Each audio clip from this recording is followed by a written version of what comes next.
is fawns. Like if you want to have healthy moose populations and deer.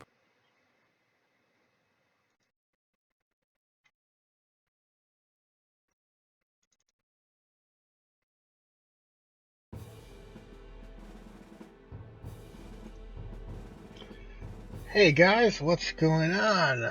Hope everyone's having a good Thursday. Man, already June. This year is flying by. Anyhow, back again for another game development stream. Today continuing with our banking actor. So, let me just set up my screen space here. And switch the scenes, and that should be good to go. Right, so if we look to our left, yeah, we're back in our, demo play space here. A development room, as I have named it. And I have this, what I want to do is build out the actor that's going to drive the functionality that we've been building for this banking system. So, let me lower them.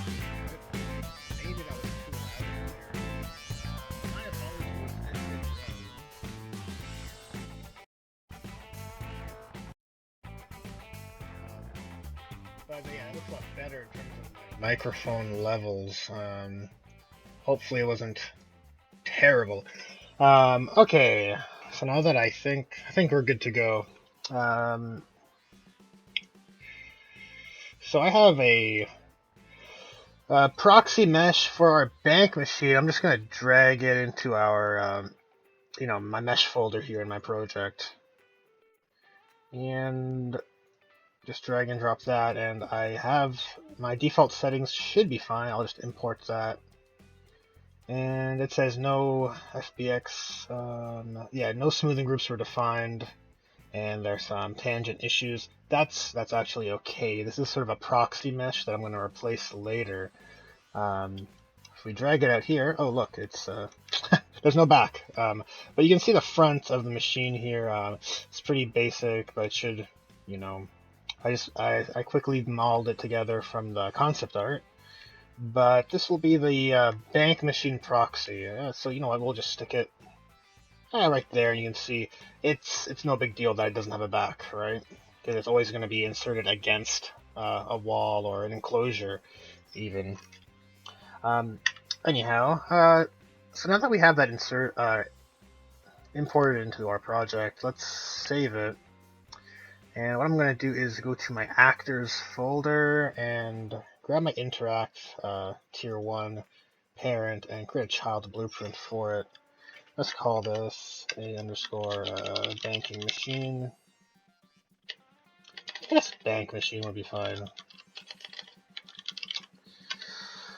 Okay, and I'm going to put this inside of my Havenlock City folder, because it is a city asset. And while that connects, I'll have some coffee. Okay, so if we hop inside of here, we have a buildings interiors folder. Doesn't have to be there. We can our interact object can exist out here. Okay, so here is the bank machine actor in the world. I'm going to open up the blueprint so we can begin editing this guy. So we have a text render here. We can actually just make that visible, or sorry, just make that hidden in game. That actually could be deleted from the parent. I'll probably do that at a later time. That was before. At one point when I was experimenting and building the interactive actor parents, I had like tiers 1 through 5 of increasing complexity as sort of a way to figure out what and how I wanted to have things, just sort of with the R&D process, I guess. But it turns out I only really needed 3 types. One for sort of like a one-off interaction. Imagine if, you don't need any sort of dialogue or questions. It's just sort of like you go up to this, it says exit, and you want to exit the door, you would use that tier 1 and just it would exit. It's sort of the tier 0, as I've called it, is what we've been using on the item stash, where we're not having any dialogue. We just want to go up to something and interact and get a result out. And whatever that is defined on the child of those classes. So tier 1 allows us to use some dialogue and to a variety of lengths. So if we want just one dialogue box, we can get that. Or we could use like several, or even like a question and an answer. So based on a question it poses to the player, whatever the player answers or selects, we'll get a different result. And then the last interact here is actually the same as this, but on a character class, sort of for NPCs. But with that in mind, we can go to our mesh, and actually I'm going to replace it with our bank machine mesh. Yeah, here it is. Looks a bit weird. That's because the scaling is all off. Let's just bring this back down to a normal. Whoops, not that large. Yeah, so we have a bank machine. You can see it's not a great mesh. You can see the UVs still need to be cleaned up and stuff like that. But I think it looks fine enough. Now, let me close out some of these other blueprints I have open, because I don't think we'll be needing them at all. Yep, and now you can see our bank machine actor is starting to take shape in the world.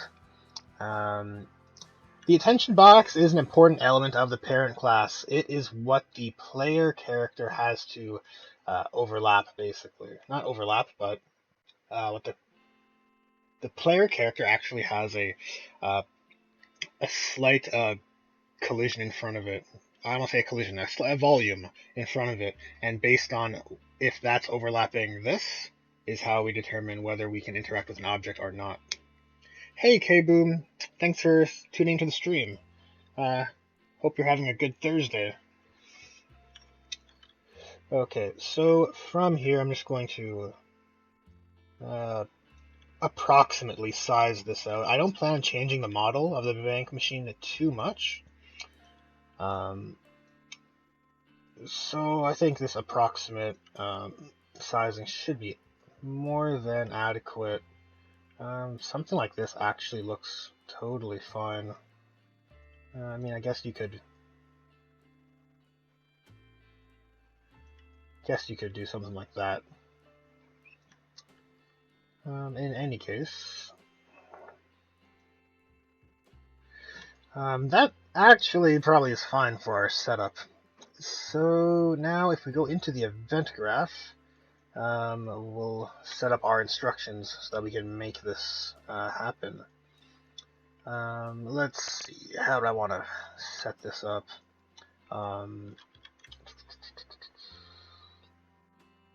So to make this a little bit less, to make it more like a tutorial, I'll pull up a reference blueprint for myself off screen, and then I'll build it out and explain what's happening. Might actually make things a little bit better. You know what I should have used? I could have just used this dude.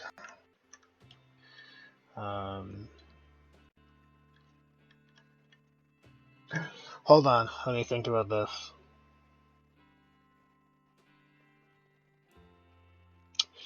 Let me think about this.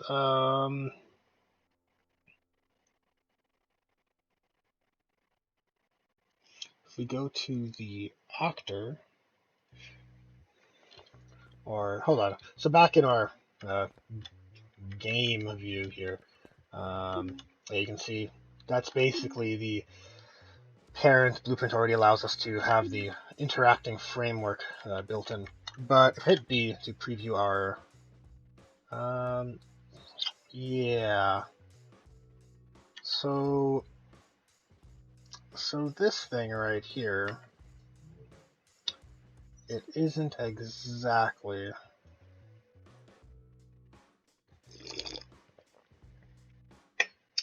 oh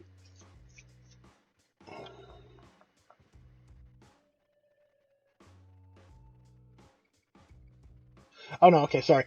I just got a little bit confused a little bit. I was thinking about whether this has to be a one-off, like a tier 0 or tier 1. And we do want it is a more complex widget, so you do want a little bit of confirmation with regards to, this is a bank machine. Are you going to use it? And we may want to do something like, check if we can use it or not. So with that in mind, I will grab my... actually, I'm going to open up the bank widget just because we probably are going to want to have reference to it at some point. And in terms of this guy here, I'm going to use his the child class, like basically these as reference, but I'll just pull it off screen so I don't totally bother you guys with it. So to maximize our view. So on, let's open up the parent class too. It might be useful in explaining to you guys what's happening. So as you can see, the parent class does a whole bunch of basic things we demonstrated earlier. On begin play, it creates a reference to our active character, and you can see that on the child class, it is we're calling that function automatically. And then, over here we have on begin overlap, we display our signifier widget, and then we remove it if we are not overlapping. And then right here is where we set up the actual interaction to take place.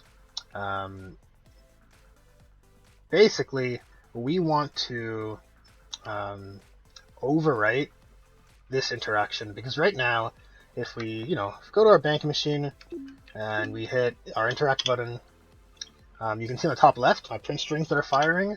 We have the event interaction called, and then we call this. You can see that. So what we want to do here is overwrite that, and that's pretty... I didn't know you could do this, to be honest, for as long as I'd like to admit.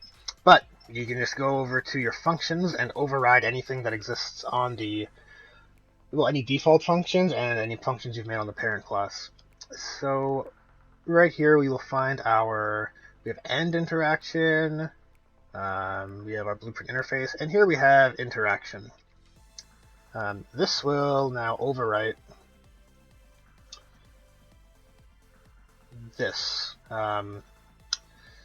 I believe just having it here will automatically allow it to not call the parent.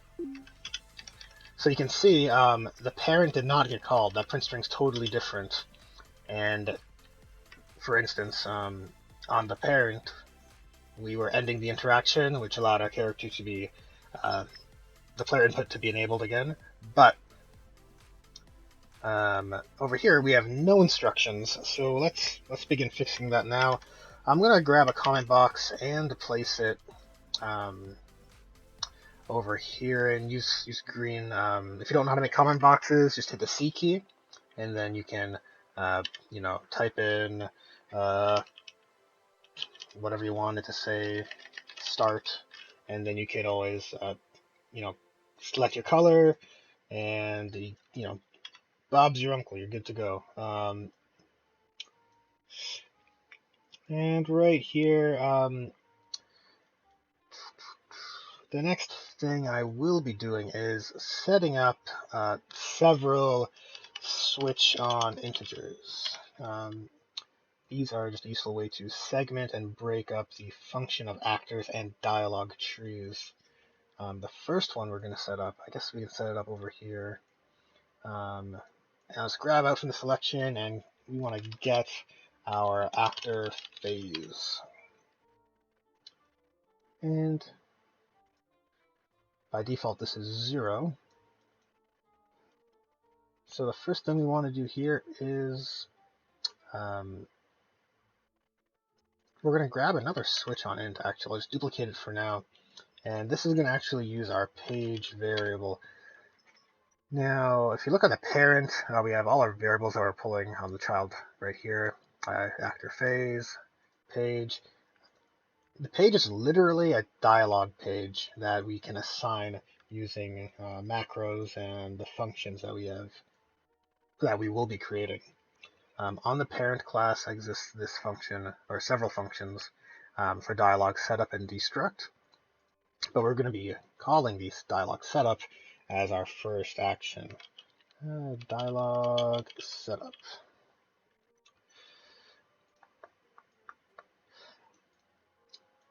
These outputs are actually built in. If we go inside this function, these outputs are of the actor's name, if it has one, and of the dialog widget itself, because we create a reference to that inside of the function.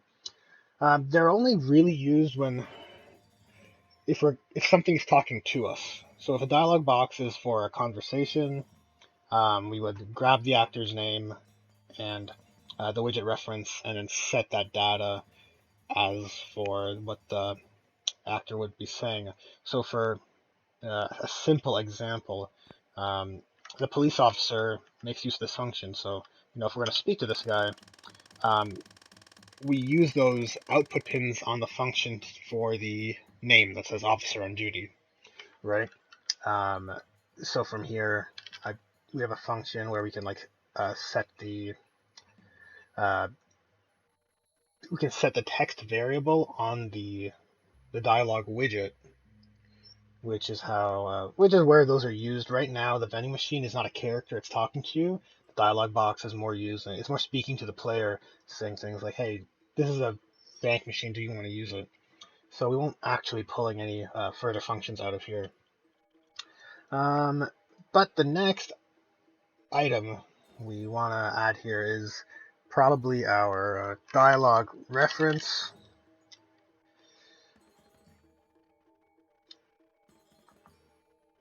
Reference dialog execute.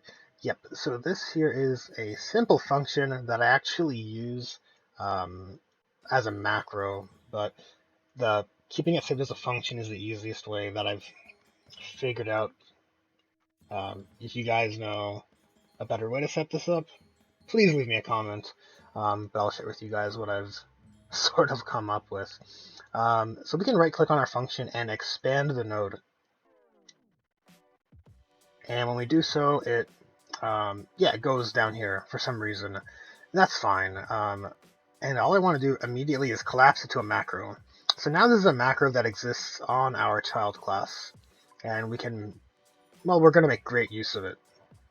But we got to set it up. Unfortunately, even if you set up the function before, you can't convert to macro. There's nothing there, right? There's only collapse the function into a macro, which is kind of like Inception. Like it's kind of crazy. You don't want to have there's no need for that, to have functions inside of macros inside of functions. It's totally crazy. Anyways, what I'm going to do is add an input here for actually, I'm not going to add anything like that. The easiest way to add inputs is to just drag this stuff in here. By far the easiest way. So we're going to add our execution input. We're going to add our message input. The next thing we do here is we grab our question, which is this Boolean just flags, is the message a question? Because if it is, we launch a question widget that we then apply focus to for the player. And then question number is basically the integer. In case you want to have a more complex dialogue with multiple questions, maybe we need more than one, right? So it basically gets used as a switch on int. It's pretty basic, not all too complex. And lastly, we just make a reference to, is this the last dialogue in our conversation? So that we know so this can sort of, in a way, self-terminate. I'm just going to rename that to is last dialogue. Cool. So this is, let's just save all that work we did. And if we hop back to our event graph, and now we have our new macro, well, we want to call it something. We'll call this, dialog execute, probably. That seems fitting. And right from here, so we've made our dialog widget. Let's create our first message. And I'm going to put something fairly generic, and this is a Havenlock City bank machine.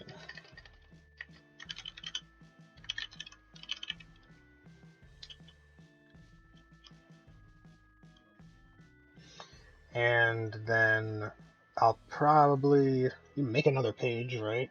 The way this macro is set up, if we hop back in there, you can see the next page variable that we set is always +1. So it will sequence out through this channel, right? And then automatically the macro would set it to 3, 4, etc., etc. So is this a Havenlock City bank machine? I would, do you want to use it? And it is a question. Is it the last dialogue? Actually, no. We're not going to hit that boolean because we want to have a bit more functionality here with this questions and that sort of thing. So what I'll do here is on our class settings, you can see that, on the parent class settings, you can see we have our blueprint interface for interactable objects. So on the child class, I can grab the launch questions event. Whoops, that is not what I'm looking for. Let's see, launch questions. We have an event interaction. There we go. That's what we're looking for. And I'm just going to delete these right now. Drag off pins to build functionality and not be called. Well, we do want this to be called.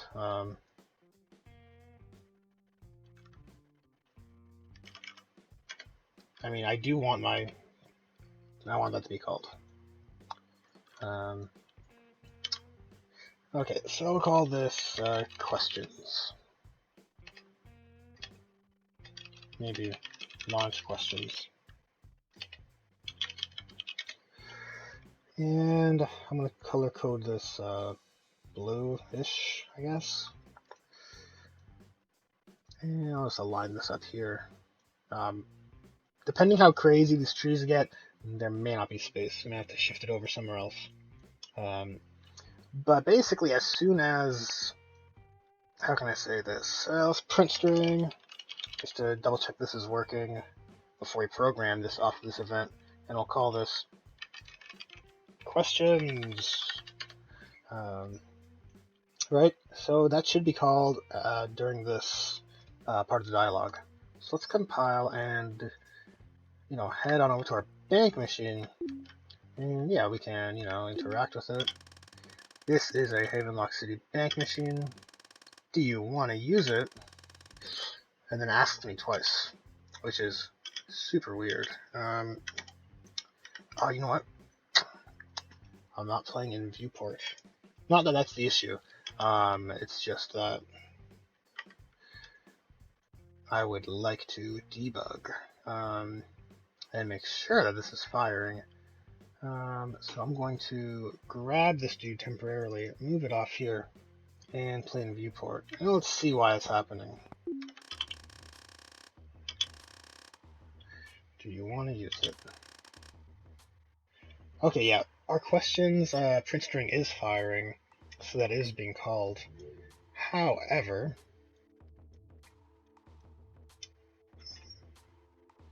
okay, so here's probably why.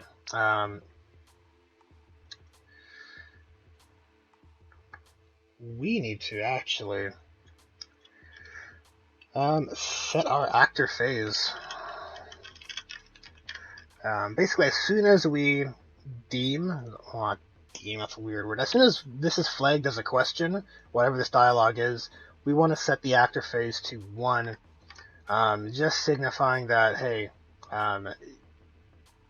don't focus our inputs into here right now, because we'll be dealing with our questions widget, which is actually, for the question type, I'm just going to call this 0. I'm not planning to have more than one question, but might as well have input there and define it. If we have the input, we should define it, and I'll just leave it empty. So this should actually not trigger this to fire continuously, right? And after that, we will be, let's see, question setup. Right. So from here, we have our another function that called from the parent, interact test tier 1, and we can have our questions right. Whoops, did not mean to go into the parent just yet. What I want to do is say, yes, we want to interact with this, or no. It's a simple yes or no type question. If we double click, we can go to the parent variable, and you can see what's happening here. We are creating a question widget, promoting that to a variable, and from there we're setting a reference to our actor, setting the choices of the questions, right? And we're adding it to viewport. These are all functions pulled from the question widget itself. And then we have an output, which should probably say something a bit more descriptive, something like a widget underscore questions underscore ref or out.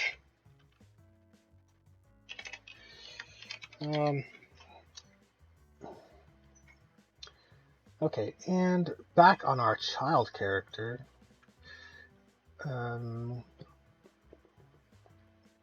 Let's test this out before we build anything further. Couldn't find the parameter for widget options out. I think we just need to, because we created that before and then we changed it, I think we just need to grab a new one. Let's see, question box setup. And kind of annoying, but we'll just put in our answer keys, or our option key in the options, and let's test this out now. Alright. Do you want to use it? Yes or no? So this is the interaction we want, absolutely, right? Right now, we don't have any setup here, any functionality built off of that yes or no. But pretty simple, and you can see that our menu, or multiple widgets now are working together, and the focus is where we want it to be. So the next question is, or the next event we're going to create is also pulled from our blueprint interface. Simply, it's all pretty simple stuff with blueprint interfaces that we've set up. Basically, a choice made event. We just want to say, hey, was this choice made? And this is, choice made. And, we could just color it something like related but different, so they're kind of themed. And that's actually the reason why we had to, on our question widget, create a reference to the interact actor. Because without that reference, our blueprint interface on the questions widget won't know where to send this message to. But now it has that reference and it gets called here. And we just pass through an integer based on which event was called. So it's not all too fancy, and again, we're going to make use of a switch on integer. So based on, 1 or 2, right? In this case, it's 0 or 1. It's just sort of how the switch on integer works. And I guess if I wanted to, we could just rename this to button 0, button 1, choice 0, choice 1. For the sake of keeping things less confusing, I guess I'll make those changes. We have to compile first. That way I can overwrite that one. Cool. So from here, and if we compile, you can see here now it's 0 and 1 and 0 and 1. So now we'll know what we want to do at this point. And I guess all that would be is, depending what we would do here, so if we wanted more functionality or more dialogue, we can build it right at this point or not. If we're going to build more dialogue, we would do something like, I'll just create some space just as an example. We would have a switch on integer over here, and we would have another integer that I call the chapter, right? The chapter of this conversation or of this dialogue. And by default, it would be 0. And then here we would set, depending on the option, we would set that chapter to flow into a different version of this. Pretty simple. But because we're not doing that, what I'm going to do here is actually just build out some functionality right from these events. From these execution pins. So what we want to do here is, if we choose yes, no matter what, we want to remove the question box from parent, right? So regardless of whatever we launch, they're going to feed into this node here.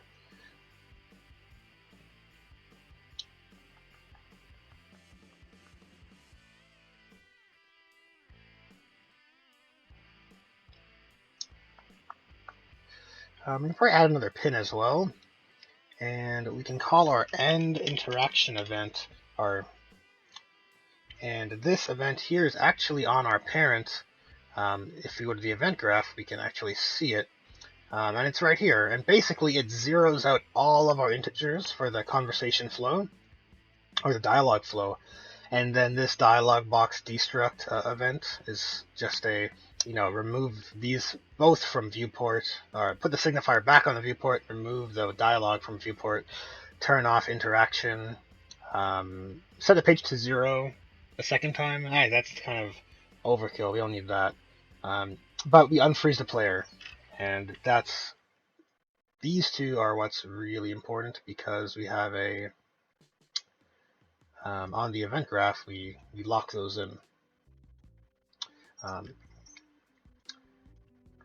So we know that at conversation part 3, like as soon as we exit out the third page, we're going to end our interaction. And because we know choice 1 is no, well, it's kind of easy. We're just going to set page to 3. Set page to index 3, and that it's almost that easy. What we're going to do also is set this to 0, or else we can't pass through this, almost like a gate or branch. It's almost serving that function. I mean, it is a flow control, so I mean, you could use any sort of flow control node to arrange execution pins however you would require them to function. But this should work for our no choice. Let's test that out. We'll come back to the yes choice because that's a bit more complex, right? So I unlock the bank machine. Do I want to use it? And I'm going to say no. And we can see here, nothing happened. So,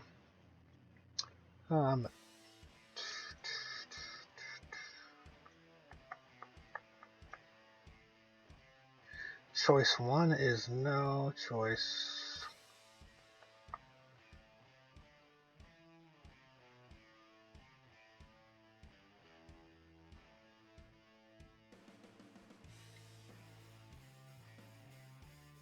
I'm just going to pull this out here and quickly debug against this graph to see what's going on.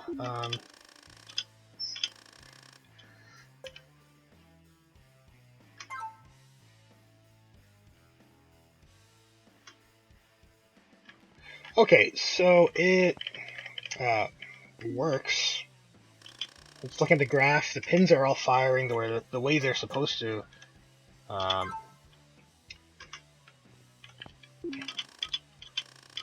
Because we can see the question box get removed from.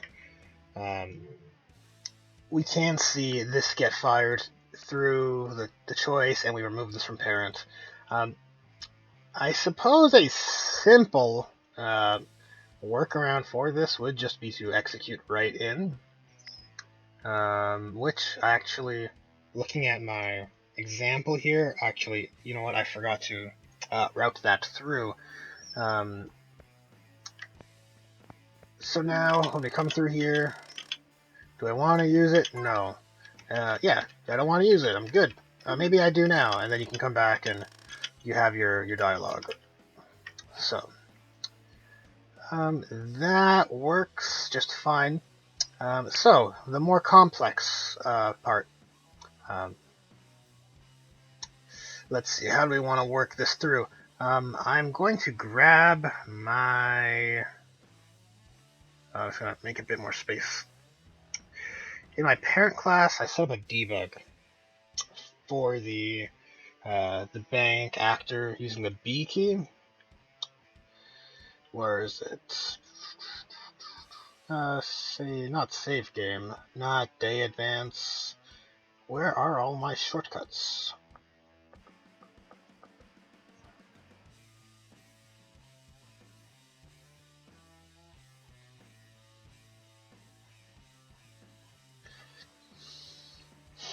Oh, yeah, right here, obviously. So the bank machine is just this widget, and we have it open here, which is useful. Okay, so don't have to be working in here. I just want to see if this was set up using, if it was any more complex, but it's actually pretty basic. At least it seems. Maybe it'll get more complex as we go. We'll see. What's up with this song?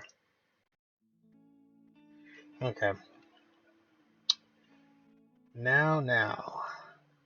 From this point here, we're going to... actually, I'm just gonna cheat a little bit. I'm just gonna copy and paste these two.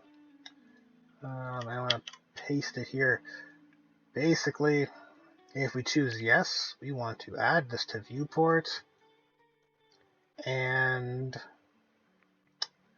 well, in this case, we don't want to change the page or the phase, but what we do want to do is, well, to be honest, we definitely want to remove this from parent either way.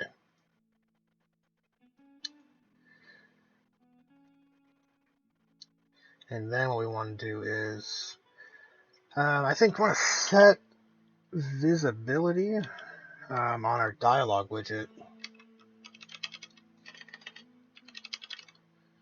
So dialog widget.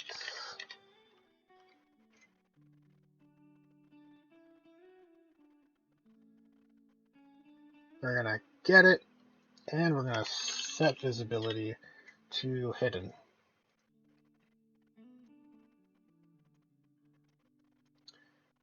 And I believe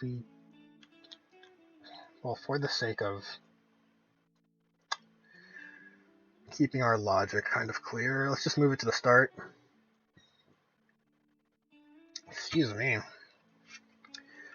Right, okay, so we set our dialog widget to hidden, then we create our bank actor, and we then remove the questions from parent. So that should be fully functional from this point. So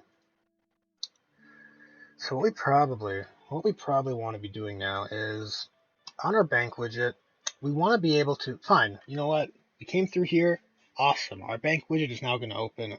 What we want to be able to do is come back into this widget, or sorry, come back to this actor, right? Because eventually you're going to want to leave your bank, you're going to want to stop working inside of this bank widget, and what you're going to want to do is probably come back into here and then exit the interaction.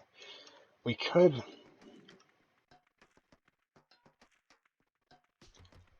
whether that's a conversation, right? Like, for example, the shop actors come back to our interact actor, and the shop actor says something like, come back again, right? So we have like an exit dialogue that plays, but also you probably want to, how can I phrase this?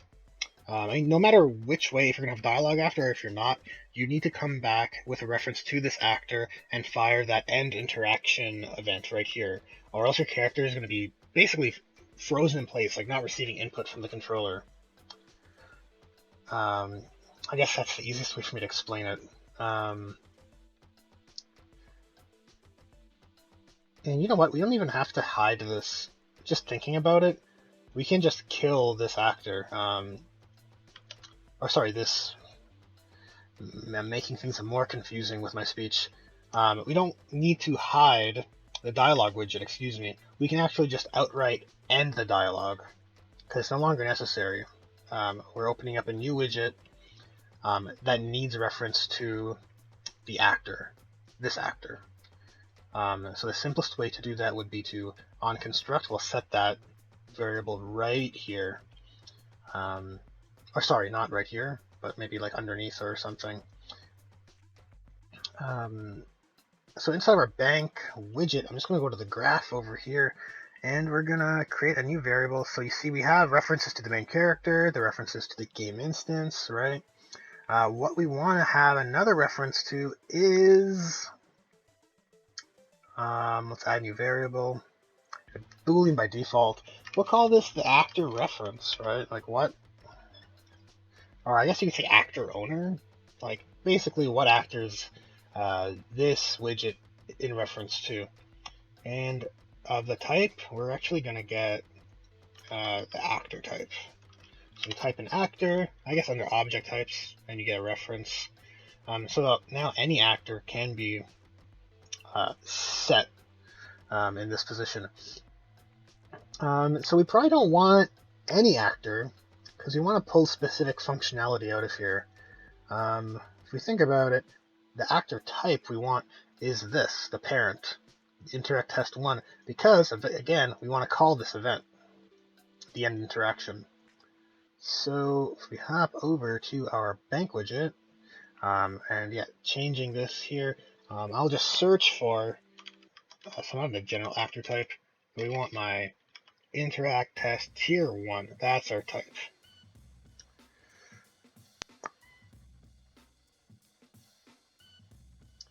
And from here, we have all the functionality that we require. Excuse me, man, words are so hard today.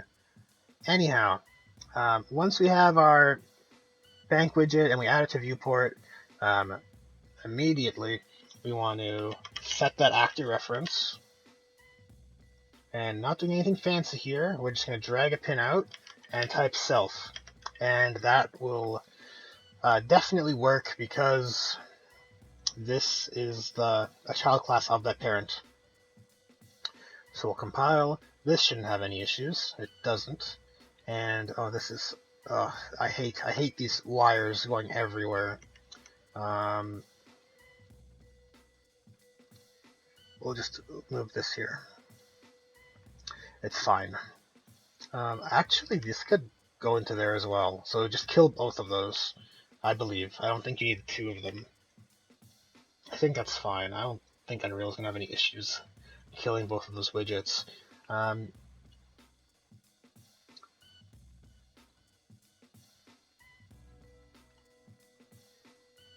Yep. So I'm confident that this will now work perfectly. I'm just going to comment this out. I'm going to say launch bank widget. And now we know what that does. And I don't know if I'm used to it or not, but now for me, this is like far more logical, where I can kind of quickly read what's happening inside of this actor. It's like, oh, okay, based on whatever phase we're in, we have some initial dialogue that gets called.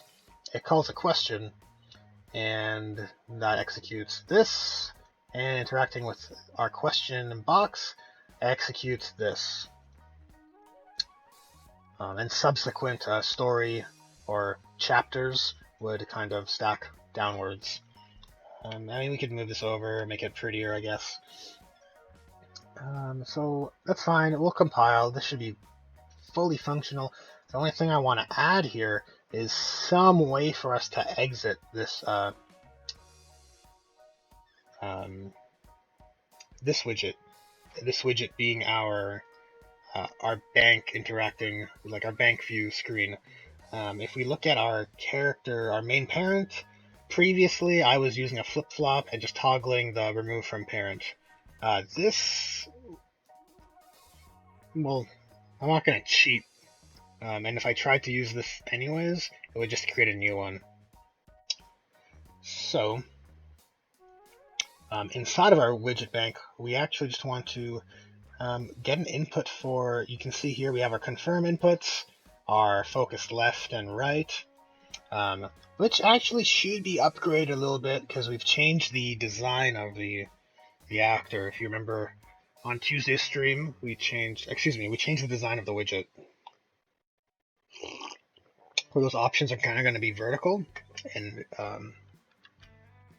instead of a horizontal left and right, they would have to actually be up and down, and we'll come back to it,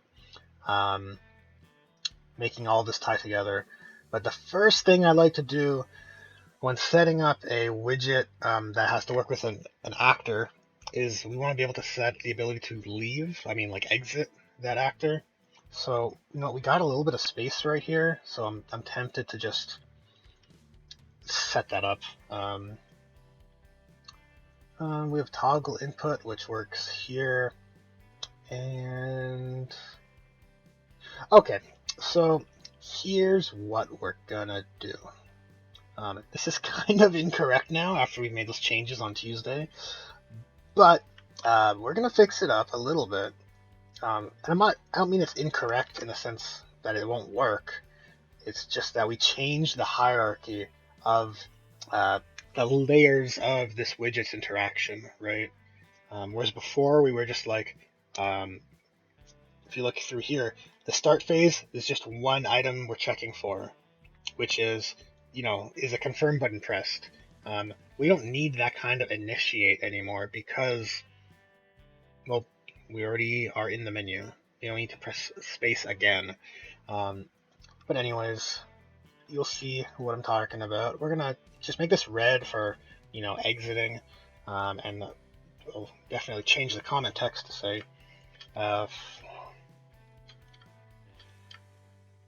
back pressed, right? The back button, if you know what I'm saying. From here, I actually don't want an input delay on this. Right, we use this gate in combination with our toggle input, which has a delay based on the time to the intro animation of 1.6 seconds, right? If we want to stop using this, let's allow the player to stop using it immediately, right? We have two inputs, so I'm just gonna grab one. That's a good start. And I'm gonna grab and copy and paste these two as well. And what I'm going to do here is just route this in here and set these keys up as appropriate, like basically inputs we want. We want to enable the player to exit. So in terms of gamepad, or sorry, not gamepad, in terms of keyboard, we want left alt because that is our back button on keyboard. And on gamepad, it would be face button right. There it is. Okay, so gamepad face button right or left alt, and it will call the back pressed event. And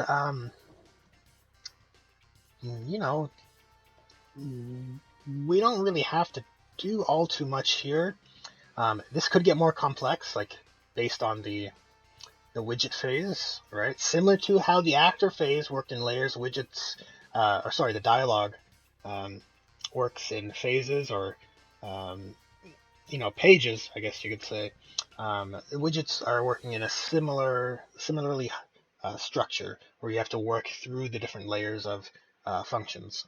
So it probably will get more complex. For now, I'll just expand this a little bit. But for now, like I was saying, let's call a do once. And this is just a neat little way for me to make sure that this only fires one time. And as soon as I let go, we're able to execute this again.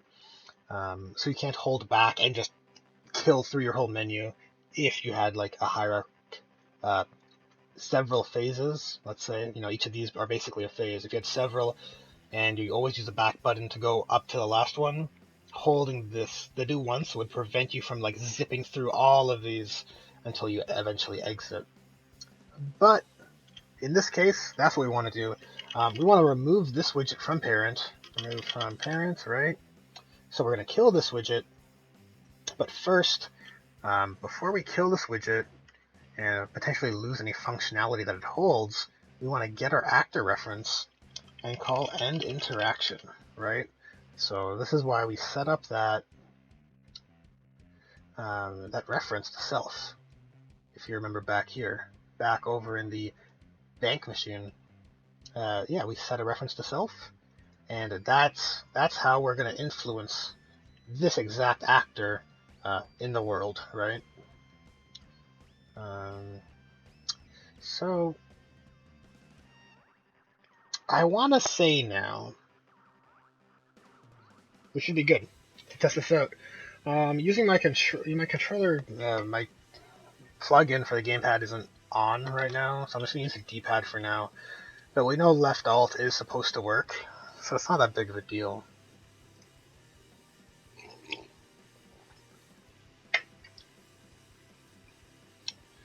Let's see here. Left alt is good. Let's hop into the view here. Whoops, did not mean to hit that button. So let's interact here. This is a bank machine. Do you want to use it? And if I hit no, we still got that functionality. So I don't want to use it. Okay, but you know what? Maybe I change my mind. Maybe I do. We have bank machine. Do I want to use it? Yes. And we hit yes. We're brought to our widget as designed by us. This is what we wanted, right? Super cool that it's working. Our functionality right now isn't set up to work with these buttons just yet. We're going to come back to it. But what we want to test is our left alt. We can use it. Beautiful, right? And because we were using, because we used the end interaction that with the reference we set up, we've ensured that this actor is kind of set up to, now the player's wanting to use it again, and the dialogue is appropriate. And then, it works, like, for all intents and purposes. Like, the framework around this actor and interacting with the widget and the game systems it's sort of coming together, if you know what I'm saying. I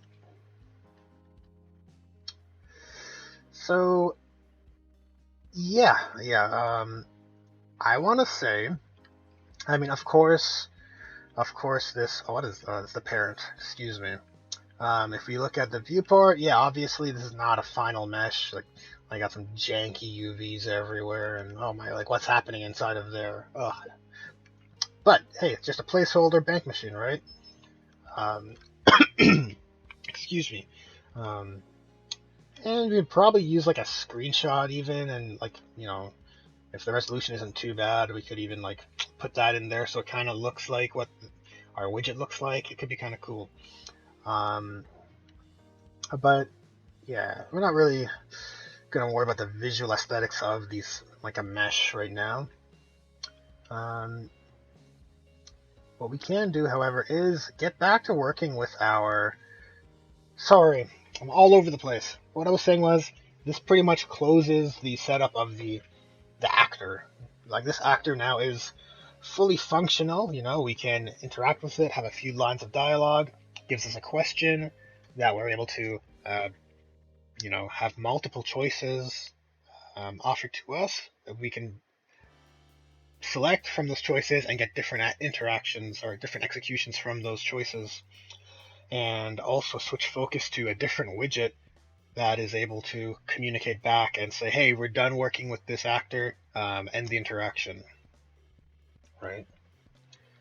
Whereas before, before we did have the widget, and it's all distorted because I've stretched my viewport, so keep that in mind. But you can see, as I move my mouse, we are moving the camera, and as I walk around, we're moving in the world, right? It's not a way you want to be interacting with your actors.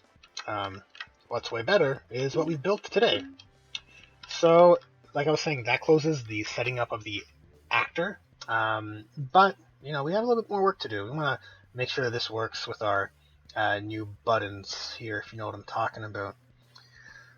And I guess to start, we can fix our interaction screen here, where we have this stuff show up. What I'm gonna do here is collapse this, just refresh my memory what we are working on over here. Got a whole bunch of hidden elements and all these bezels. Okay.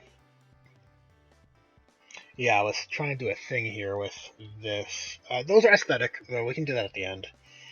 But these would be the lines, I'm talking about, like those lines that you would have that would like link to buttons on the frame, on the bezel. But we can adjust that again afterwards. Once we are, let's see here. We have a confirm box, yes or no. So this is sort of what we were using before.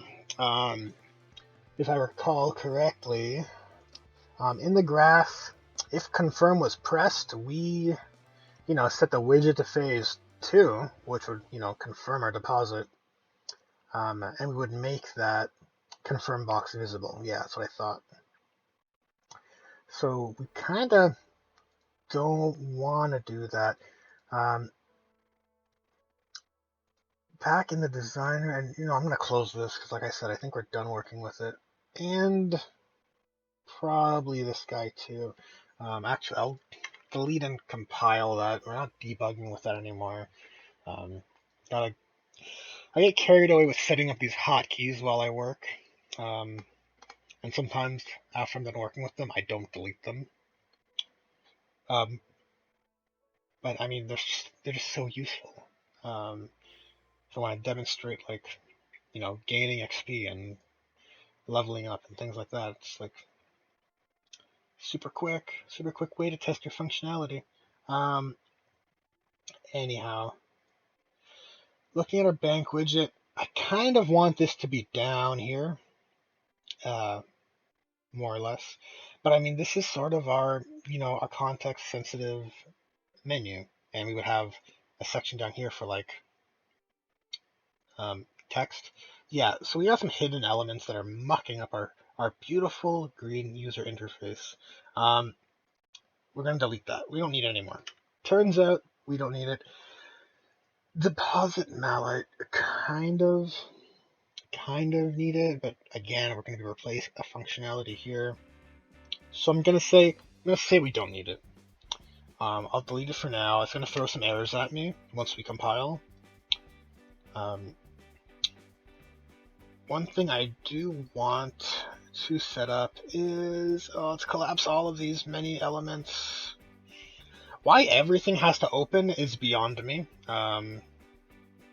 It's very annoying, to be honest. But,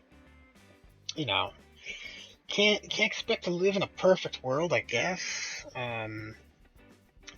Now, what I want to add is, so we have our header, we have a vertical box for initialize. Oh yeah, we have this. That's a really cool thing we animated in. We have our dividing lines and our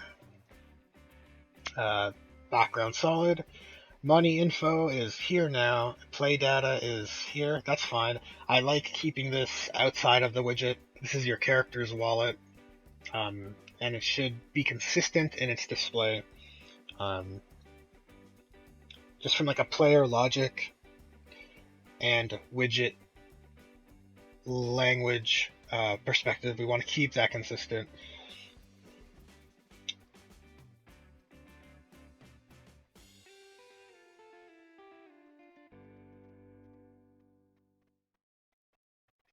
We could animate that into, I guess, but that's not that big of a deal. Just wanted to see if I built something out here earlier. It looks like I haven't. So from our palette, I just gotta grab a text element and drag it into the canvas panel. And I can't see it right now, so I'm just gonna put something crazy here, like 10. Whoops. Sorry. Okay. And what I want to do here is probably anchor this to the top left is probably fine. Wait, where's the border?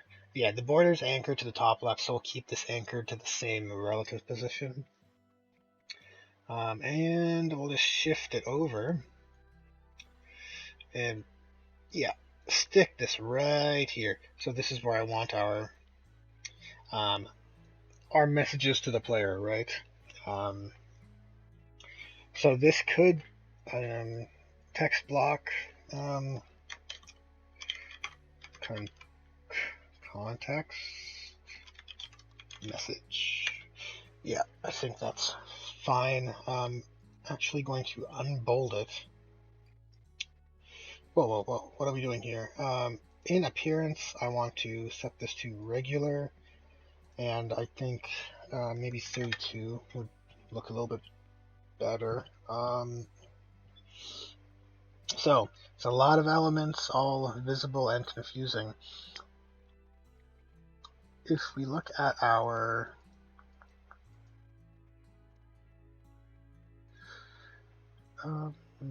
initialize box, we'll hide that for now. By default, it is visible, but I believe we want the dividing lines by default to be invisible, or hidden, I guess, is the correct term. And what I want to do here is, unfortunately, we have to make all of it visible on screen to preview it properly. Basically,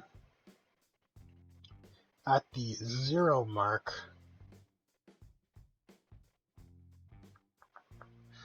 we're going to add our border dividers, or division border dividers. I'm just going to set the visibility to, well, here's what's interesting. We can have something a bit nicer. Because it's a border, we could use the brush color and opacity, which is pretty cool. And then we just set this to a 0 value. And then over here, this can load in. And once it loads, or it finishes loading at 1.5, let's create another key here at 0. And,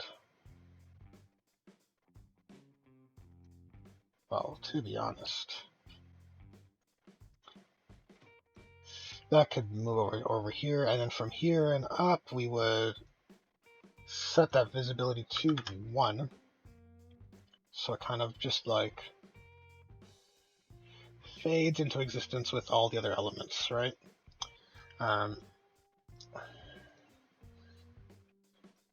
Which should create a nicer visual layout anyways. Yeah, so I compiled, and you can see I got an error, which I mentioned would happen because we deleted that menu. So what we want to be doing here is editing these buttons. We have a button deposit, and we have the face and spacers. And, well, we have the text as well. So we have 3 elements that we could be manipulating. But we only need 2 variables because we can edit the brush. Sorry, we can edit the content color from inside of here. By default, let's see here. So you can see our errors. We're having, hey, visibility for this, but it doesn't exist. So just gotta clean this up a little bit. If we come down here, we set the brush index to 0. That's fine. We only have 3 brush position. Excuse me. We only have 3 button index. 3 button indexes. verdicts out on what that word should be. Anyhow, looking at the button index, previously we had yes or no, but now this is different. Now this is up, right? And it's no longer defined as yes or no, because up and down are relative positions. Up and down. And because we're doing that, we're going to have to edit these buttons a little bit. Let's type D-pad, and this is going to be up. And this one's going to be D-pad down. And for here, this is going to be an S key, which is so much more annoying to find. And this one is our W key. Okay, actually that wasn't too bad. Excuse me. So we can save and sort of compile, but again, like this is much more complex now. When it's yes or no, we can have a nice and tight, easy selection. But now we need to, well, like I said, it's going to be more complex. We need to involve clamps. And instead of, oh, excuse me, this actually we want back over. But like I was saying, instead of just setting it to 0, that's not what we want to do. We want to, it sounds weird, but what we want to do is, based on the index, we want to subtract. I know we're moving up, but in terms of the index position, we're moving down in terms of the number size, the integer's position, because we want to scroll up this list, and because the list works downwards, you're better off to have it this way. This is actually imperative for working with a scroll box, like for our inventory menus. That's really what that logic reversal is for. Here we could make up and down whatever we want them to be, but just for consistency across menus, and how they're programmed, if we want to focus up, we're decreasing our index. That's just the way it has to be. If you want to keep it consistent, if you have like a great memory and you don't mind switching logic as you please, you're more than welcome to program your way. Anyhow, this is sort of what we want to be doing, but like I mentioned, we want to set up a clamp because we probably don't want to go above 0 and higher than 2 because we have 3 positions, right?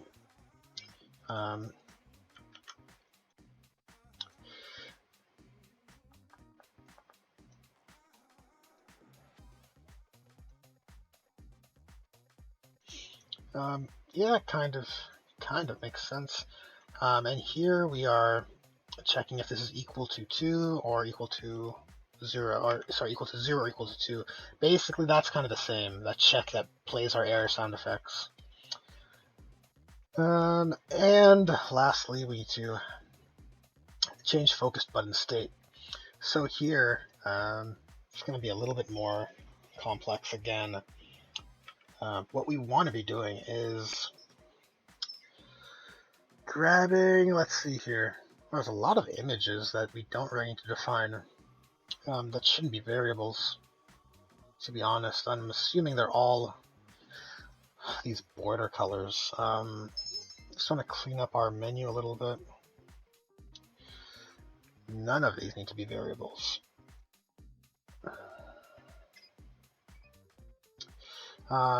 Anyhow, let's collapse that vertical box and also the border dividers. Oh no, that can stay. Border dividers can stay because it's part of the design element. That's okay. It's not confusing. However, these buttons are labeled as BTN, so at least they'll all be together. So we have button deposit and button face deposit, which is not too confusing. right? That's a little bit confusing, let's be honest. And how do we want to color code these? By default, the brush color for the border background is white. Do I have a reference to this color? Oh, this is so cool. The color's actually set on the border itself. Looks like we do have a reference. Oh, no, we don't. Okay, so now we have that reference in our color palette. So our selected state is what I want to build here, because we're applying that initial focus to button 0. Brush color.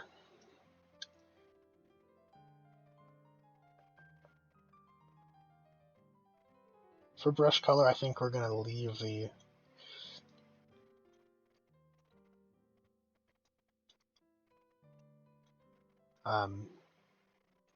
button color as, we're going to probably invert these, and I think set content, color and opacity, perfect, exactly what we want. And the content, let's try and see, can we get it with just inverting? A simple inversion, if you will. So because this is just going to get only more complex, basically for each execution here, we need to adjust these elements. I mean, these could become macros. Does that make it easier? Yeah, I think so. Let's collapse these to a macro. And just gonna drag this out so we can sort of see what's going on inside and outside. In terms of the execution pin, let's just drag that here. So now we have that macro flow from, like, flow in, set the directives, and then flow out.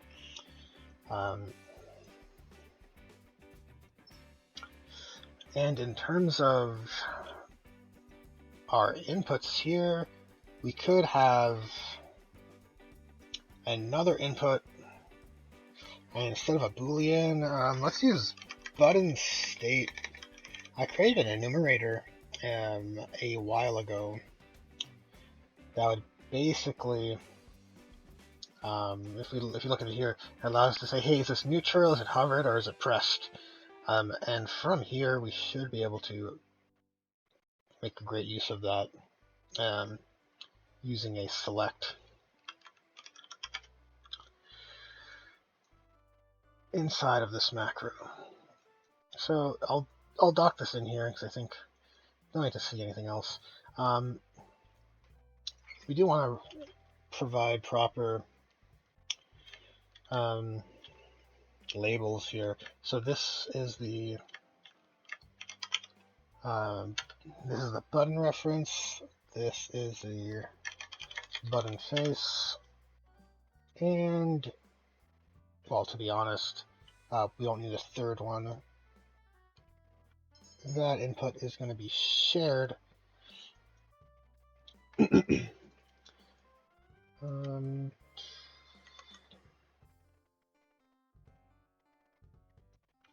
that's kind of unnecessary, but we could use a reroute node up here. I don't love crisscrossing wires, but I think this is as good as that's going to get.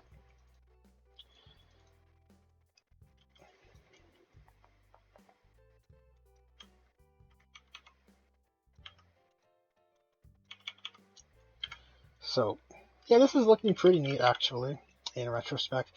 From here, we want to select a brush color based on our button state, which we should rename, to be honest. Button state. Are these messages critical? No, seems okay. Seems good. And I'm just going to duplicate this all over the place.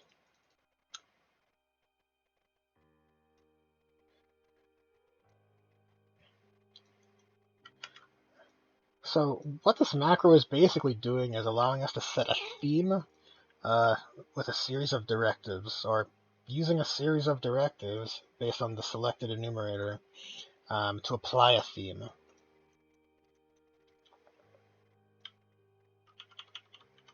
I mean, you could use a map variable, I think, as well, but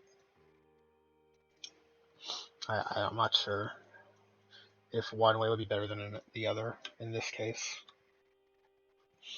Okay, so the brush colors neutral state. Let's take a look at our widget in the designer. The button neutral state, I honestly don't love the white buttons. What I would rather prefer are, so if we set the brush color here, yeah, we can set it to whatever you want. I am more fond of the monochromatic outlines, but just the white is so sharp, I think the focused button should be white. Or perhaps, I mean, we could even use a pure green for the selected, but for the neutral state, I think what would look best is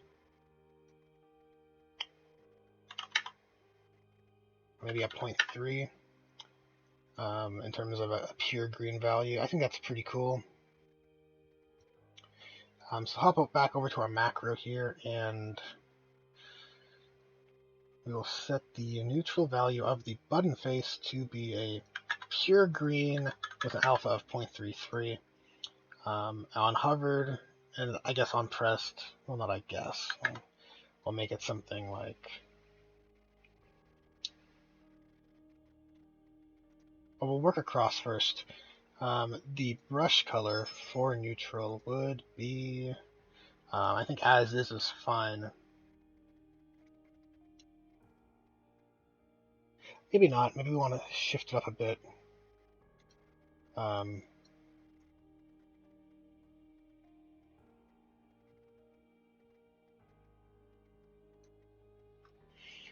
Could have something kind of like, well, if we reset this, and if we put the slider here,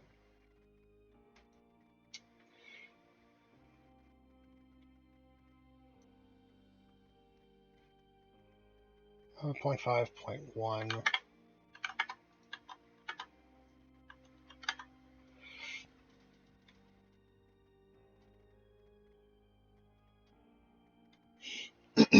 excuse me.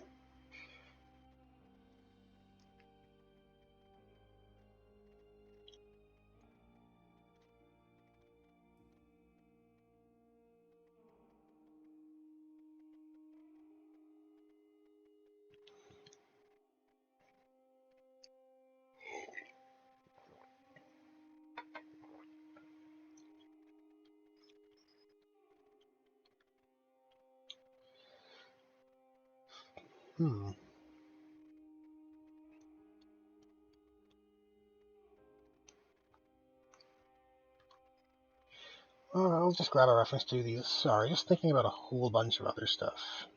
And the text color. Okay, so apply this for the background button by neutral, and the default text, I think, will be our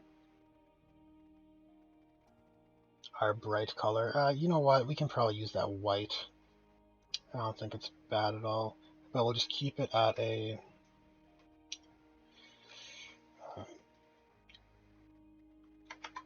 we'll use a pure white. Let's keep it at 0.66. Now when we're hovered, we can use a value of 1. Whoops. Oh no, that's an autosave. It's all good.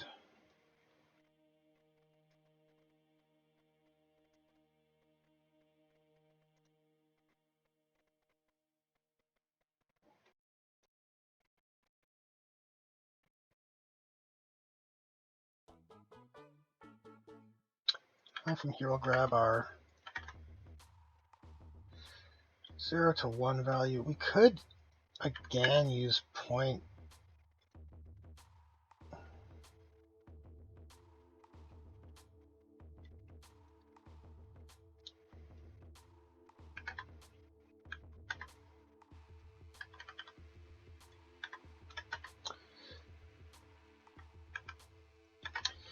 I'm spending entirely way too much time on these colors.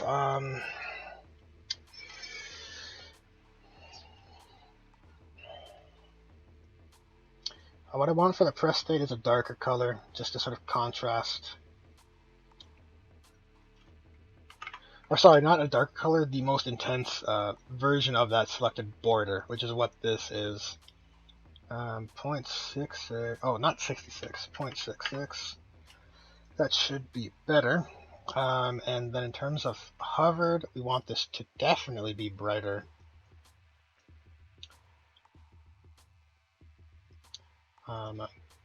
But what I will be using here is just a 0.5. And then when it's pressed, we want it to be somewhere in between.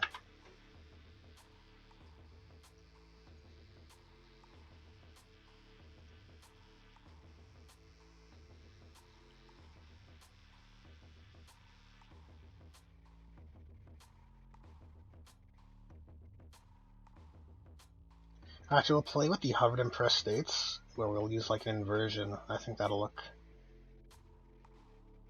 it will look better.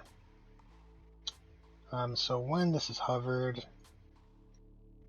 we'll use a fairly bright gray. I think a value of 0.8 would look decent. And then here, the text would be that pure green. I want pure, but... so just looking at these, that should be fairly readable. So for some reason, this is spewing out an error, and I'm not certain why. Perhaps...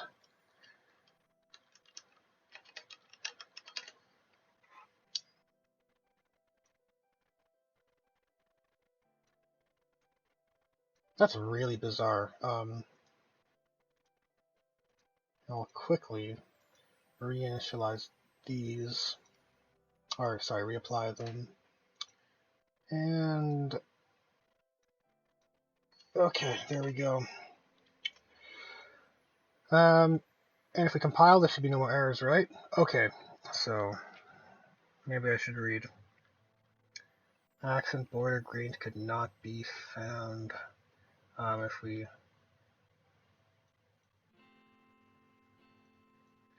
set brush color, yeah, there's no target. I get it.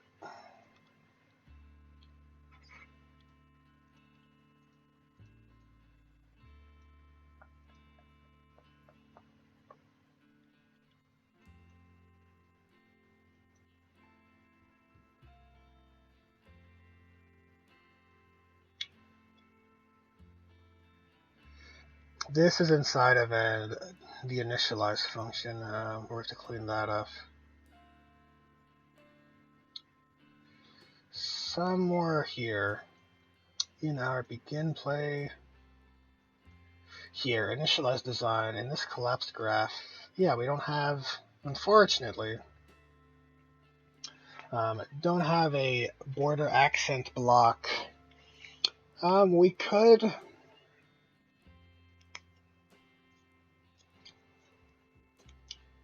We could re-implement this in a pretty cool way. For now, I'll save that for afterwards. I don't want to get sidetracked. I'm spending long enough on the...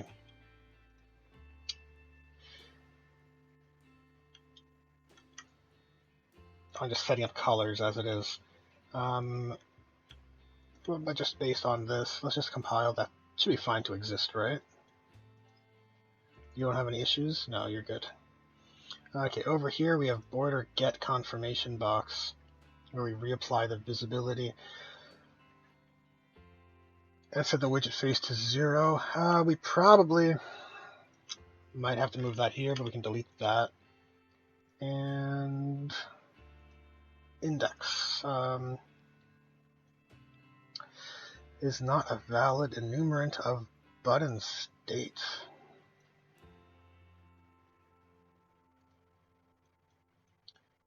Dude, I'm pretty sure that is. It's a button state enumerator.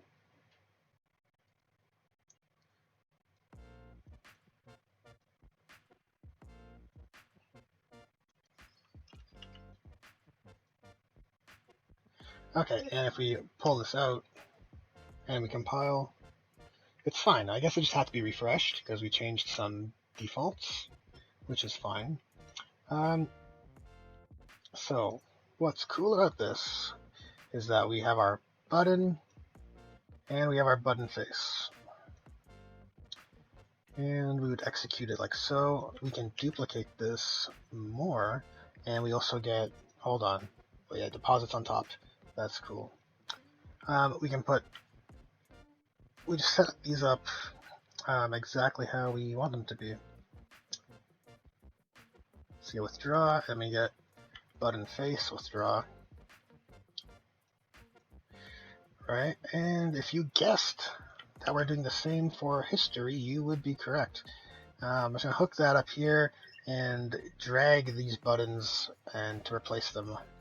You can drag variables onto other variables to replace them if they are of the same type, which these are. They're just elements. They're just widget elements.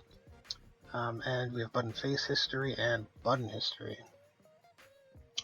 Oh, fun fact, if you drag it on the text, it'll actually set it to what that is. We want to drag it onto the space to replace the reference.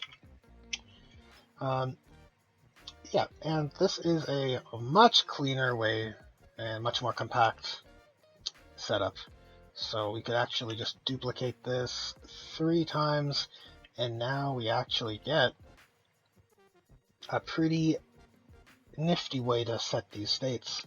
So basically, if the button index is 0, we want that to be in its hovered state. We want these two to be neutral. So this is what I meant by theming earlier. Then the middle one would be hovered. And neutral will be for these first two, and then hovered for the last one. So from here now we should be able to see that in action. Let's interact with our bank machine. Do I want to use it? Yes. So connecting, logging in, welcome, and my inputs don't work. And now we see they do. Because I had there's a gate with the widget phase we didn't overwrite. That was existing previously. We can see our button phase are working. We can fairly easily see what the active button is. And we can, well, we haven't set up an event to convert one of these to the clicked or pressed state, but we're definitely able to have these positions and not exceed beyond them, which is what we want. If I exit, well, we haven't set that up properly, but I kind of cheesed it. Hey Julio, thanks for tuning into the stream, man. How was your Thursday?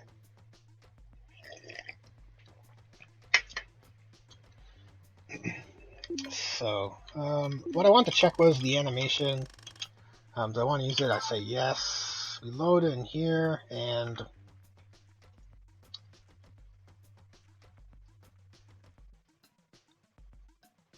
sadly, well, not sadly, but ideally I want the border divisions to be visible by default. It should be fine. I believe the animation will drive its invisibility.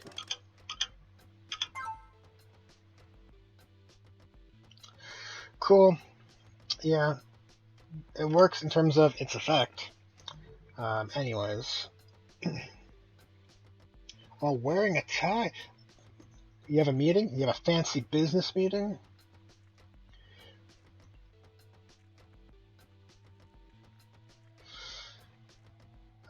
Let's see here. In hidden.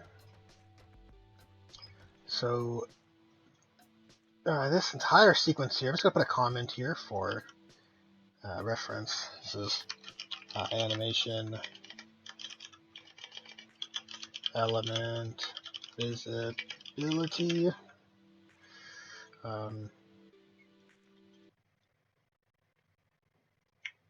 Oh, this guy didn't want to move. Okay. I'll put that here, and that should be good. Now then, after we gotta set the hierarchy, like I was mentioning. Basically, if we break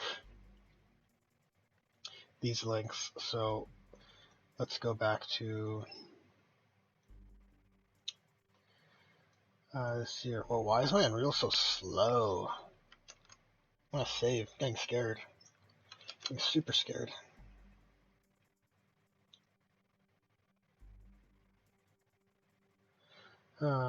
Hopefully it doesn't look too bad for anyone watching.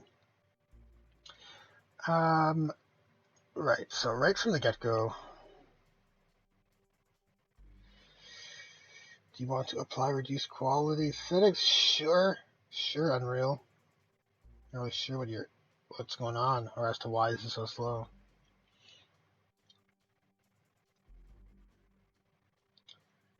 Using these two new inputs will grant us sort of a widget focus.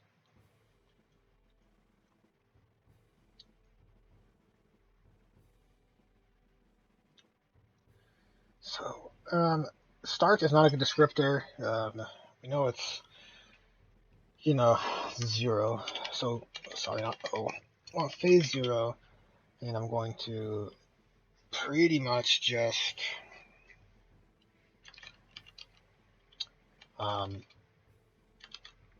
describe as briefly as possible. Select the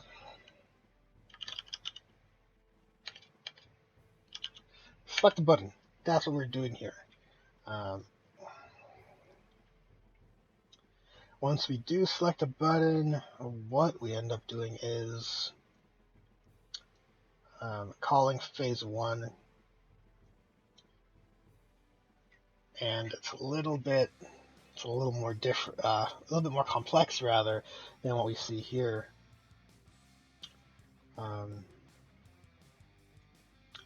So what I'm going to do here is create a custom event. And I'm just going to call it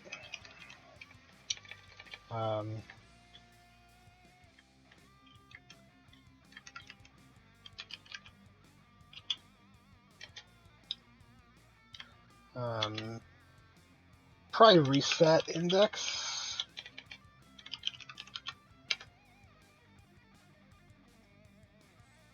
I'm going to wire this in here. Let me just check my OBS to make sure it's not doing something crazy. Well, no, OBS is fine, and all my applications outside of Unreal are running super smooth.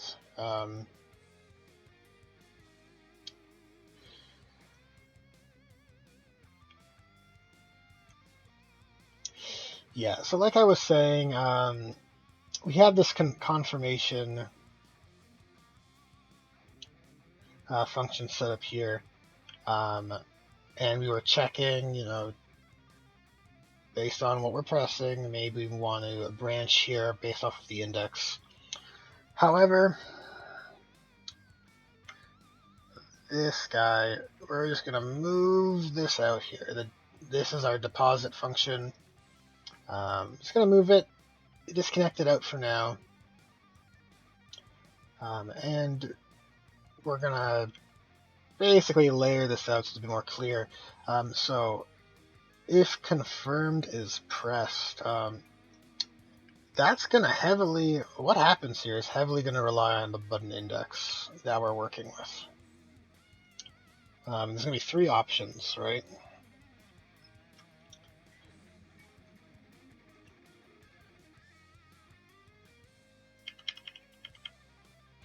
I feel like I'm working inside of the matrix. Okay, so based on the button index, we're going to get different results based on our confirmation, right? in most cases, it will be switching things to a different phase of the widget. At least I think so anyways. What I also want to set up here is, like, we changed, so as the button index changes, we change the visuals, right, of our buttons. However, I want to be able to manipulate this text. And we'll do that right here after each one. And let's grab that text block variable and set text. And we'll set it to something generically descriptive.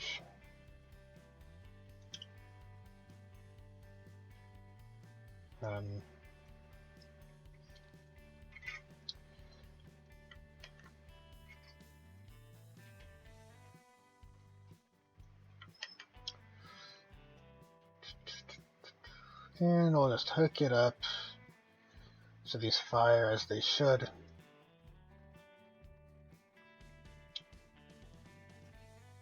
And we always want to be changing that same text block. Also, definitely important, depending on the length of our message. I don't know if it'll even get this long, but a setting that you almost always want is your auto wrap, so that your text will wrap and stay inside of here instead of scrolling, I guess outwards beyond the bounds that you're usually intending to define by your the scale of this element. Anywho, so this is the deposit. Transfer malate on hand into your account.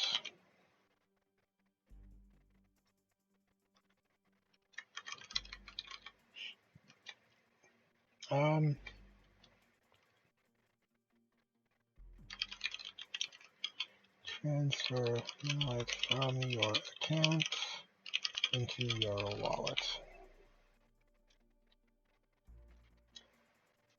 To browse transaction history. So, like I mentioned, this is kind of just for world building.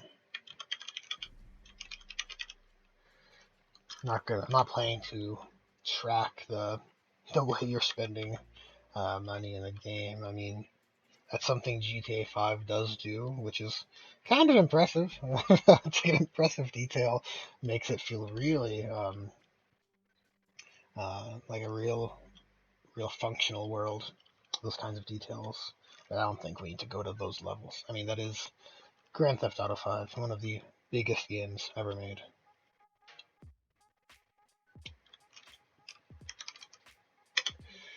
Okay, so that contextual text is now being set as we scroll through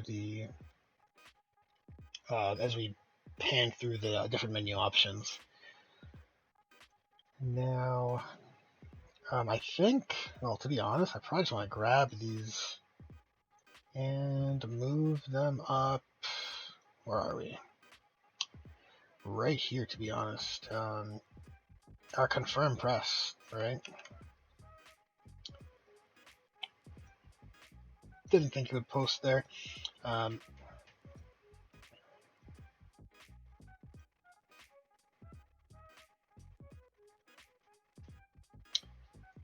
Yeah, I mean, basically, depending on what button you press, we are setting the focus of them to the pressed state.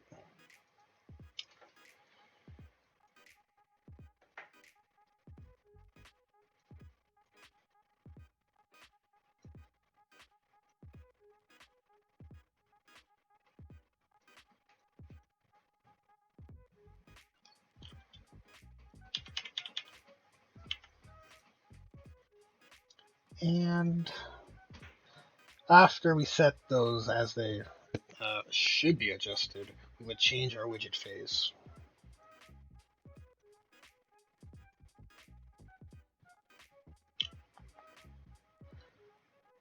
And I guess for the deposit phase, we can just, or sorry, for the deposit selection, we could just use this stuff.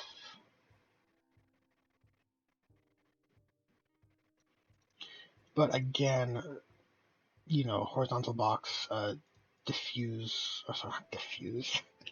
my art background is seeping through here. Horizontal box, different mallet would appear. And then we would basically set the text based on what the character has on hand. So right now, the way the deposit is going to work is just deposit everything. And I think that's fine. From a game design perspective, like you want to balance the accessibility and the game design with the world building, or against world building, right? And like you have to decide where you want to draw the line.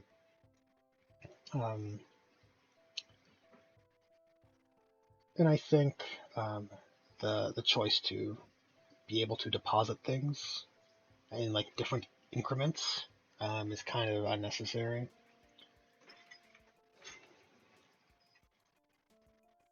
So let's hop into here. And oh my god, what is going on? It's my computer. Man, look at this low-res game. It looks like Monster Hunter or something. Which isn't bad. No hate towards Monster Hunter. Also, it's so bizarre. Why did Unreal just choke up all of a sudden? I'm gonna check my task manager here. Yeah, it's just eating a ton of memory for a reason I cannot ascertain. What may be wise is to close Unreal, reopen it. Everything was saved, which is cool. And the Unreal Engine actually tends to open fairly quickly.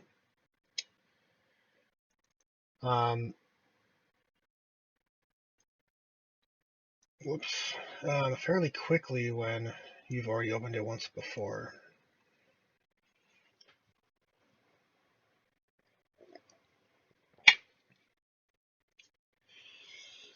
Yeah, see, it's already like 90%.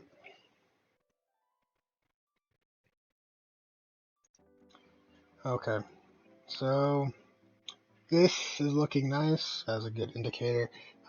You don't restore, I'm okay. Didn't have a lot of stuff open. So if we go to, actually, I want to be selective with my levels here. Go to development room A. Back to where we were situated.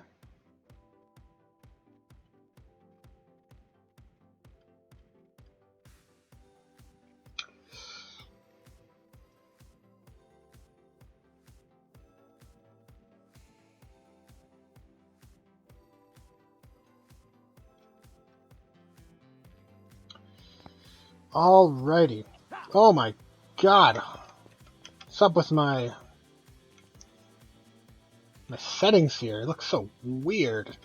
I guess those saved preferences are still on.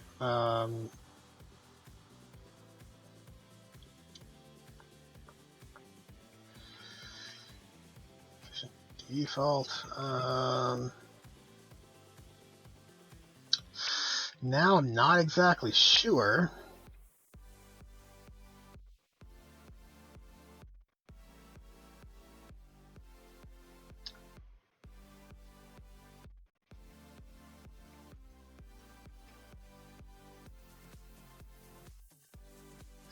If it's in preferences or somewhere else where I can change the settings.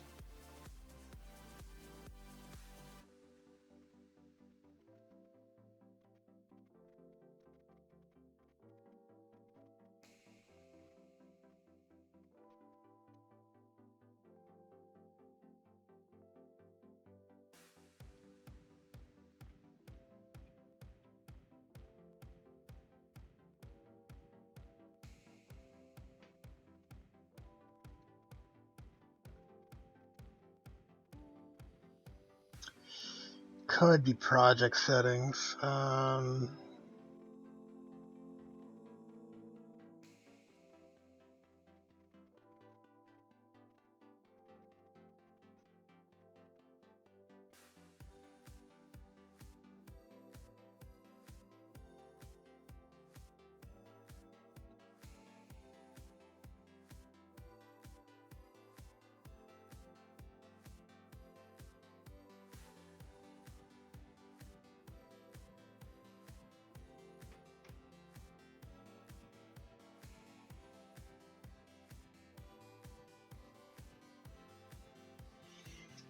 You're gonna have to do some Googling or check the Unreal documentation for that. But I don't want to take up any more time than I have to trying to.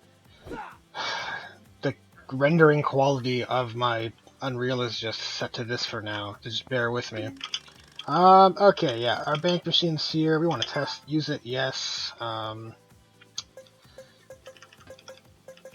And our context text is working well, except for that spelling error. But, if we deposit, we change that state. Looks good. Looks good. Okay.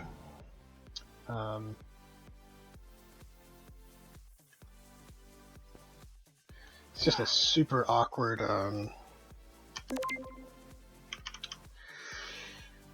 screen size here. I guess I can just make it smaller so I get more of a more window space. That should be an approximately correct ratio anyways. So if we go back to our widget, not HUD, just force of habit there. Yep, so back in our bank widget here, go to our event graph. Yeah, we saw that this worked. We were able to make this visible and basically show the deposited amount we have on hand. So if we were to preview that again, we can see on our character we have 100 malite, right? And our bank right now we have 5,500. Basically, if we come through here and do I want to use this? Yes. And as soon as I hit spacebar, yeah, we can see that we make visible the amount we can deposit. Basically, what I want to do next is,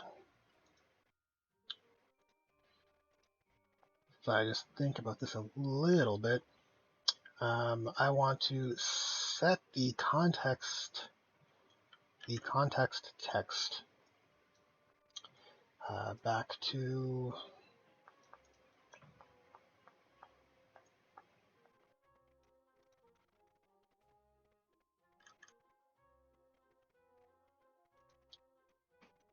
whoops, this is not where I want to be hooking that up at all. More like down here.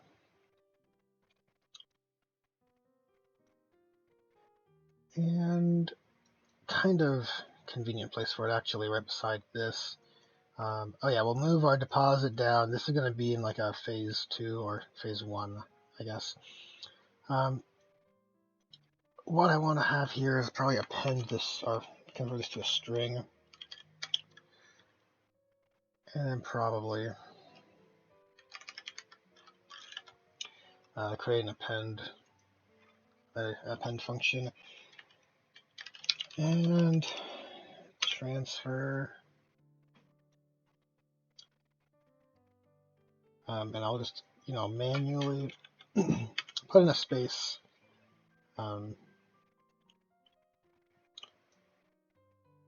Apply that to our append, and then create a few more pins here. So we'll say transfer our character's mallet value on hand. So we'll get that number, integer to text.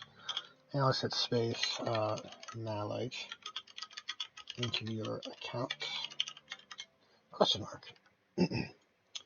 And this would sort of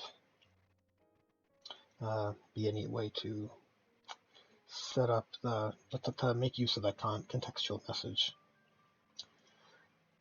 as executed from here.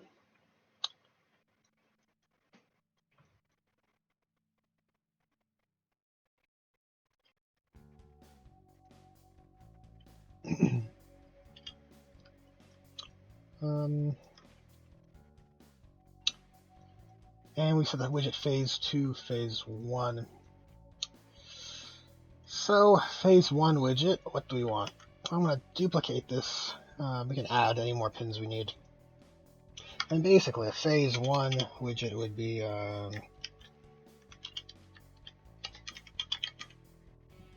sort of yes or no.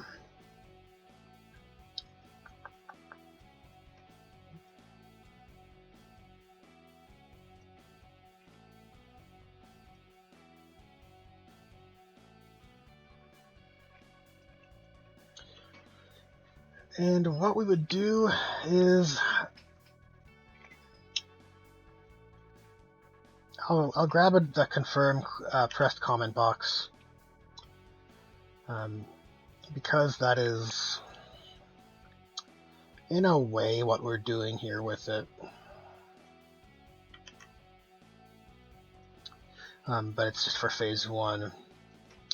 And we just want to branch in and grab our spacebar X button and use that same input down here. But this is just going to be way smaller, and we're just going to deposit the malite.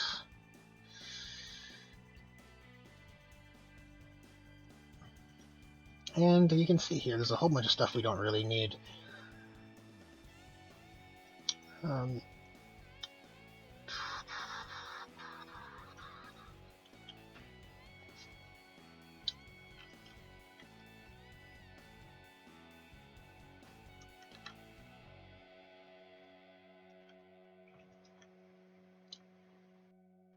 You could also use the back button pressed as well down here, which would actually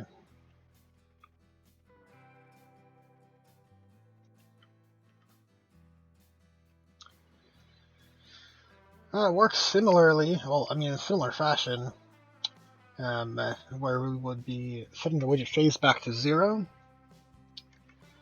Air sound effects, not quite what we need here. If we grab a sound, we can call the back UI. Sorry.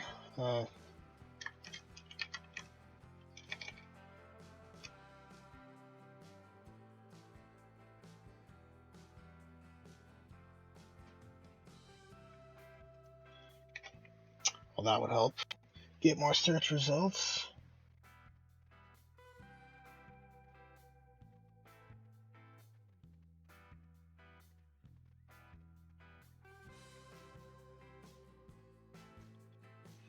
It's bizarre, I thought I had a back sound.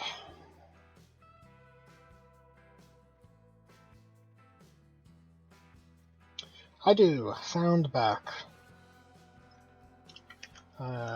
And basically here I'll just use, back sound effects, and that event would just call this play sound 2D. I'm gonna leave it up there for now. And we would call that event here. The error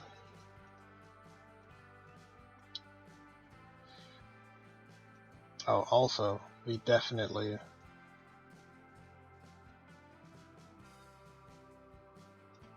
want that placed over here.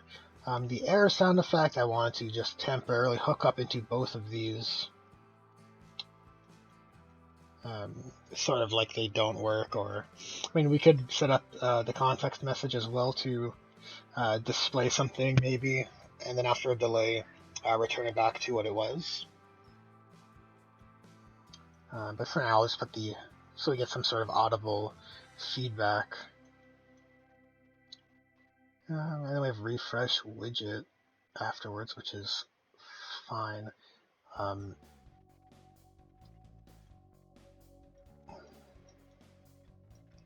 Actually, you know what? This is a little bit incorrect.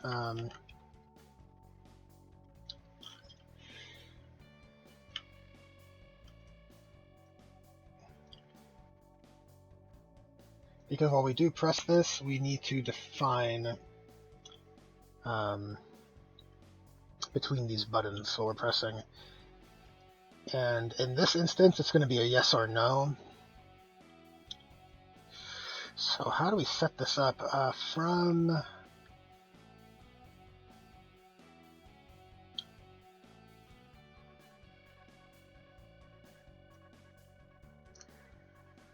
Interestingly, we could make this more complex with a check, right? Like these maximums could be based off of a switch. Or sorry, a select.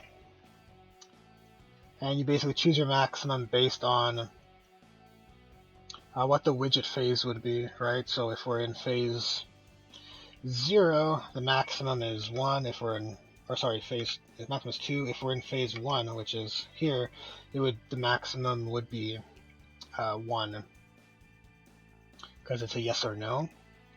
And we would route these back into here.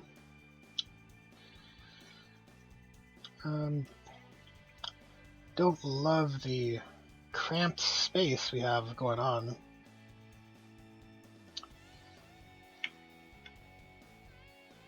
That's a little bit better.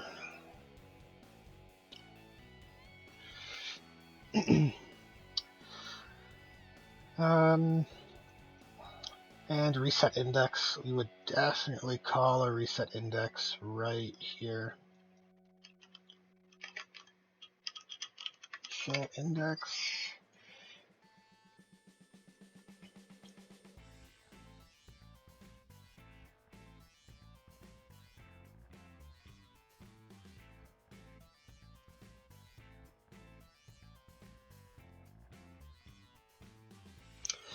And we could do some further logic being driven into this function, or into this macro, where we could have a set text display, right? We have our button index based on the content.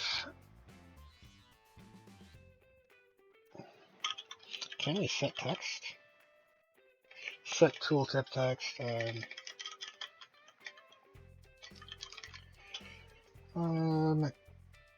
Get child index. Get child at index 0. That's fine. And can we set text? Probably not. Just think of a dynamic way to set the text, other than so. Because these are now contextual, and I should have thought this through. These should be using numbers, right? And it just makes sense from our naming convention, right? Where you have button 0. This is button 1.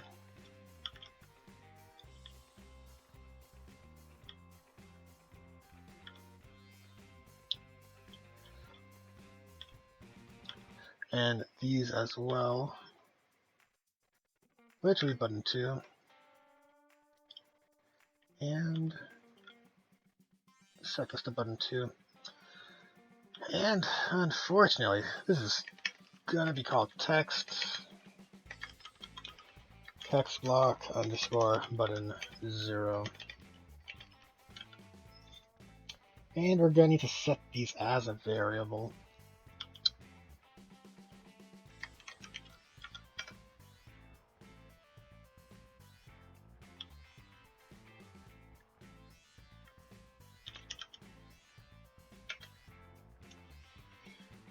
And we'll expose both of those, and now we'll be able to actually have a bit more flexibility regarding our setup here. Something that's bothering me that I want to quickly adjust rather is some of these images.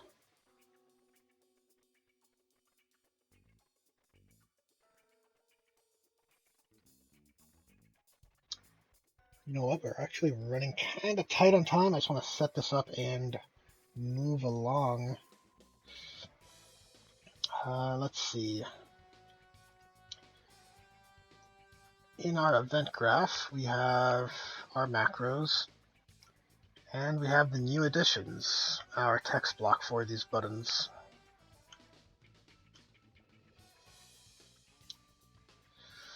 Now, I don't think that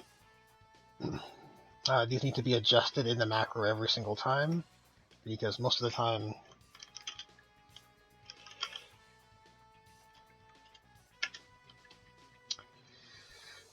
we're not going to be needing to adjust what's on text. But when we will need to do it is when we change phases.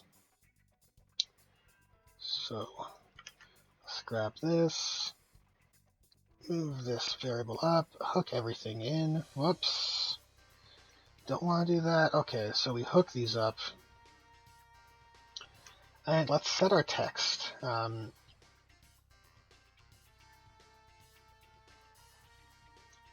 construct,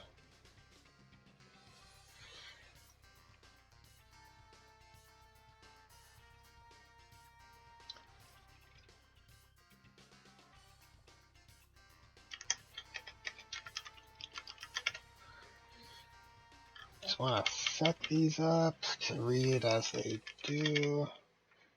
Withdraw and history. I think that's what we were using before, or what it says currently. Now,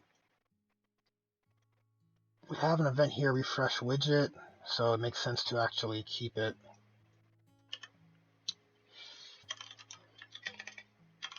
Set, oh my gosh, set button text. Okay.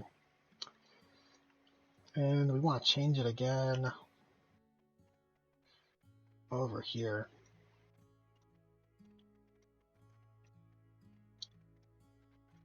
And I believe button 1 would be yes, or confirm, probably. Confirm and back. And this would be empty.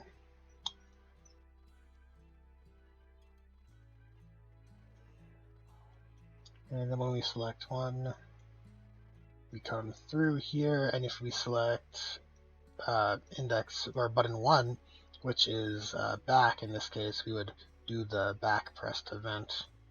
So that nicely sort of routes into this function below.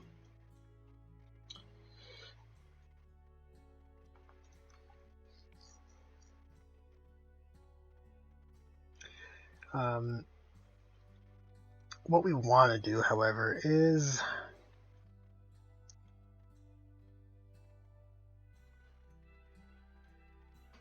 probably grab button 2 in this case, and I think I just want to set the visibility to false. Set that to hidden right here. And then right here, we would simply set it to visible.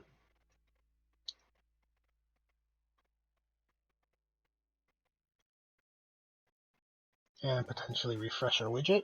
Let's see if that works. So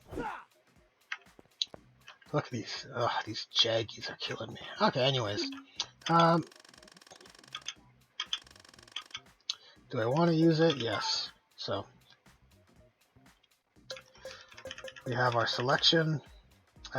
we want to, these don't work. Strangely, it gives us the confirm protocol. And if we deposit,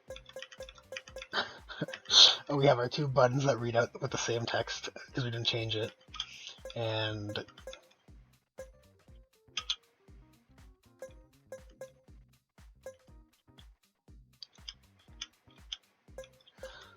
yeah, so it's not exactly functional. I mean, well, you can see it here. It is functional. We have 5,600 in our account now, 0 on our hand. But it's a little finicky with the way the buttons are and the states. Unfortunately, I need to wrap up the stream. Like I mentioned earlier this week, we got a pretty heavy deadline on us right now.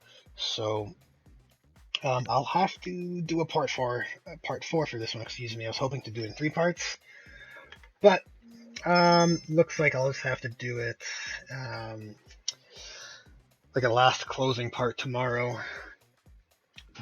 Anyways, guys, thanks for watching. We really appreciate all the likes and subs, of course. And hopefully I'll see you on tomorrow's stream. Anyways, see you later.